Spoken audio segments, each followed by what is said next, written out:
फलस्तीनियों की कब्रों पे भी कब्जे कर रहे हैं। अपने अजीज की लाश को यहां से निकाल लें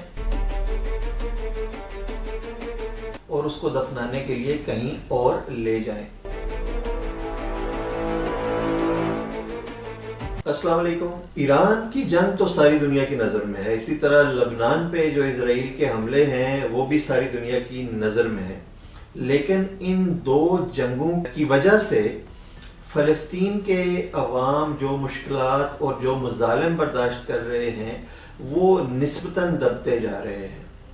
गज़ा में भी मुसलसल उसी तरह से इसराइली फ़ौज के ऑपरेशंस जारी हैं जिसमें वो रोज़ाना की बुनियाद पे बहुत सारे शहरियों को शहीद कर रहे हैं, बाकी मादा इमारतों को मसमार कर रहे हैं, लोग ज़ख्मी हो रहे हैं, उनकी जायदादें लुट रही हैं और उनकी ज़िंदगियां जो हैं वो अजीरन बनी हुई हैं।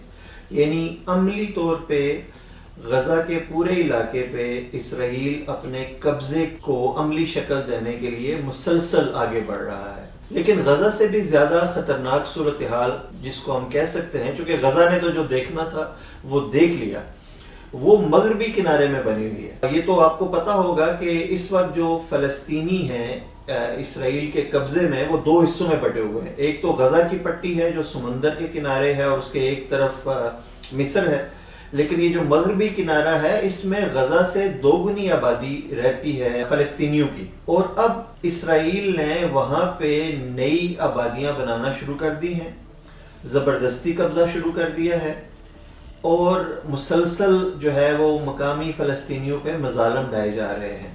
हत्ता कि अब खबरें ये आ रही हैं कि वो फ़लस्तीनियों की कब्रों पे भी कब्जे कर रहे हैं।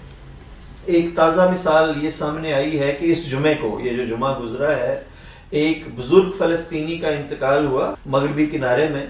उनको एक जगह पे दफना दिया गया जो फ़लस्तीनियों की जगह है, उनका कब्रिस्तान है।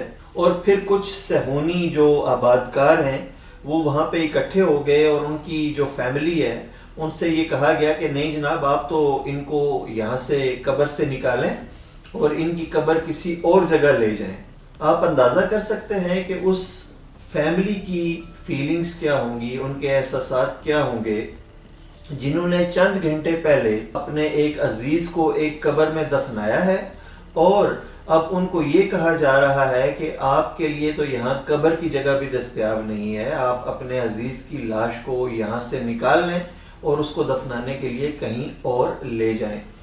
फैमिली ये बताती है कि जब हम पहुंचे तो वो आबादकार जो हैं वो कब्र खोद भी रहे थे और लाश के पास पहुंच चुके थे। ये एक मिसाल हम इसलिए बयान कर रहे हैं कि ये भी हम सब की नज़रों में रहे, दुनिया की नज़रों में रहे कि जब सारी तवज्जो ईरान पे, स्ट्रेट ऑफ हॉर्मुज़ पे, लबनान पे लगी हुई है तो फ़लस्तीनी भी अपनी जगह पे मुसलसल वो सहूनी मज़ालिम का सामना कर रहे हैं। बहुत शुक्रिया।